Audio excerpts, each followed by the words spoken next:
গাজায় যখন প্রতিদিন বোমার বিস্ফোরণে কেঁপে উঠেছে শহর, ঠিক তখন ইসরায়েলের ভেতরেই ফুঁসে উঠেছে আর একটি বিস্ফোরণ, জনতার ক্ষোভ। এবার সেই ক্ষোভের আগুনে তোলপাড় গোটা ইসরায়েল। রাজধানী তেল আবিবে হঠাৎ জমায়েত হয় লাখো মানুষ।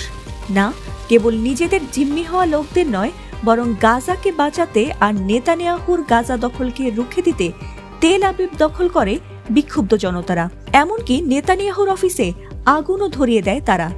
আর তাতে এবার নিজের দেশের নাগরিকদের ওপরই পাল্টা আগ্রাসী হয়ে উঠলেন নেতানিয়াহু। ব্রিটিশ গণমাধ্যম বিবিসির এক প্রতিবেদনে এ তথ্য জানা গেছে। রোববার পূর্ব ঘোষণা ছাড়াই লাখো মানুষ ভিড় করেছে রাজধানী তেল আবিবের হোস্টেজ স্কোয়ারে। কারো হাতে প্ল্যাকার্ড আর কারো চোখে অশ্রু। তাদের কণ্ঠে একটাই আর্তনাদ, গাজায় যুদ্ধ থামাও আর আমাদের জিম্মিদের ঘরে ফেরাও। একদিনের জাতীয় ধর্মঘটের অংশ হিসেবে সেদিন সড়ক, অফিস ও শিক্ষা প্রতিষ্ঠান বন্ধ করে দেয়া হয়। বিক্ষোভকারীরা নেতানিয়াহুর পার্টি অফিস লিকুদ পার্টির কার্যালয়ের সামনে আগুন ধরিয়ে দেয়। এরপর পুলিশ জল কামান ব্যবহার করে পরিস্থিতি নিয়ন্ত্রণে আনে। এ সময় 40 জনেরও বেশি বিক্ষোভকারীকে আটক করে পুলিশ। তেল আবিবের আকাশ জুড়ে যখন স্লোগানের ঝড়, ঠিক তখনই ক্ষমতার আসনে বসে প্রধানমন্ত্রী বেনিয়ামিন নেতানিয়াহু আন্দোলনকারীদের বিরুদ্ধে কড়া অবস্থান নেন।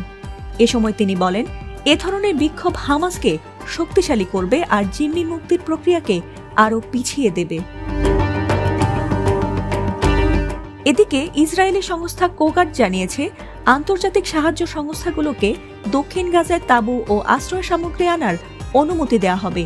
তবে নেতানিয়াহু এটিকে দেখছেন বৃহৎ স্থানচ্যুতি পরিকল্পনার অংশ হিসেবে, যেখানে 10 লাখ মানুষকে জোর করে শরণার্থী ক্যাম্পে সরিয়ে নেওয়া হবে। বিশ্লেষকরা বলছেন, এই বিক্ষোভ আসলে ইসরায়েলের ভেতরকার ফাটলকেই উন্মোচন করেছে। একদিকে সরকার ও সেনাবাহিনীর আগ্রাসী অবস্থান, অন্যদিকে সাধারণ মানুষের মানবিক চাহিদা। এই দ্বন্দ্বেই হয়তো নেতানিয়াহুর প্রশাসনকে নিয়ে যাচ্ছে এক গভীর রাজনৈতিক অচলাবস্থার দিকে, এমনটাই মনে করছেন অনেকেই। ফাতিমা সুলতানা, এটিএন বাংলা।